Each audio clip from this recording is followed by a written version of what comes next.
Hi friends, Jill Savage here. Hey, I just want to come to you today with a reminder that in God you have a friend who understands.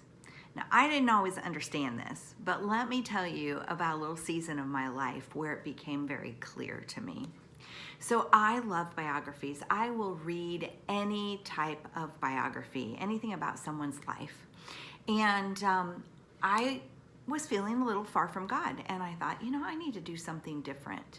So I am going to read the Gospels, Matthew, Mark, Luke, and John. Those are the first 4 books of the New Testament. I'm going to read those as if they're biographies of Jesus. Now, they are biographies of Jesus, but I'd never thought about it through the biography lens. And so I read them in a more paraphrased version, so it was kind of just the stories of his life, the stories of when he lived on earth. And as I read, all of a sudden, I began to see Jesus through different eyes. I mean, I knew that he was fully God when he lived on this earth, and he was fully man, but I'd really only focused on the fully God part. I'd never really looked at his human experiences.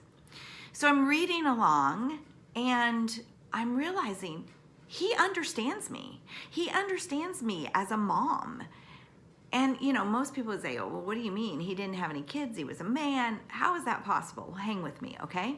So one of the first things I read as I was reading through the Gospels is I read, large crowds followed him everywhere he went. I was like, well, that's my life. Large crowds of children follow me everywhere I go.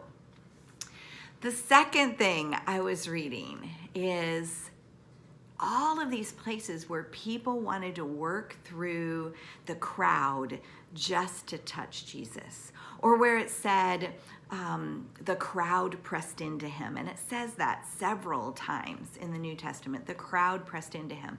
And I'm like, oh my goodness, I have never thought about the fact that God understands what it feels like to have no personal space.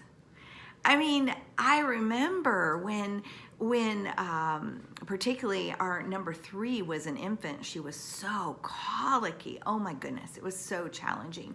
And so I would, the only time she wasn't crying is when I was nursing her. So I felt like I had her attached to my chest at all times. I had 2 preschoolers attached to my legs at all times. I'd finally get everybody in bed at night, and then I'd fall in bed next to a husband who had a gleam in his eye. And I wanted to be like, one more person touches his body. This is not going to be a pretty sight. And so all of a sudden, I'm reading, the crowd pressed into him. I'm reading the story of the woman who had been bleeding for many years, and she worked her way through the crowd just to touch the hem of his garment. And I'm like, oh my goodness. Jesus understands what it's like to have no personal space, what it's like to be in high demand. But that wasn't all. I mean, I continue to read more and more. In fact, I eventually wrote a book on it called Real Moms, Real Jesus. But you don't even have to be a mom for you to understand that your God gets you. I mean, I want you to think of this. In the Garden of Gethsemane, this is right before Jesus went to the cross. He asked his friends to pray with him. He was like, he knew he was facing a horrible death. And so he said, will you pray with me? And his friend said, yes, we will pray with you. And Jesus said, all right, I'm going to go pray over here. You pray here. Jesus went and prayed, came back, found his friends asleep. Can you imagine the disappointment he must have felt? I mean, he must have felt terrible. You let me down. You see, maybe you've read that story, maybe you haven't, but maybe you've really never stopped and thought about what Jesus must have felt. And so when people let us down, when we experience disappointments in this journey in our lives, our God understands because people let him down. And he was disappointed as well. Not only that, he was betrayed. Judas betrayed him with 30 pieces of silver. He was rejected.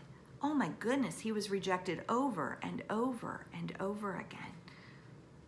So when we feel betrayed, when we feel rejected, our God understands.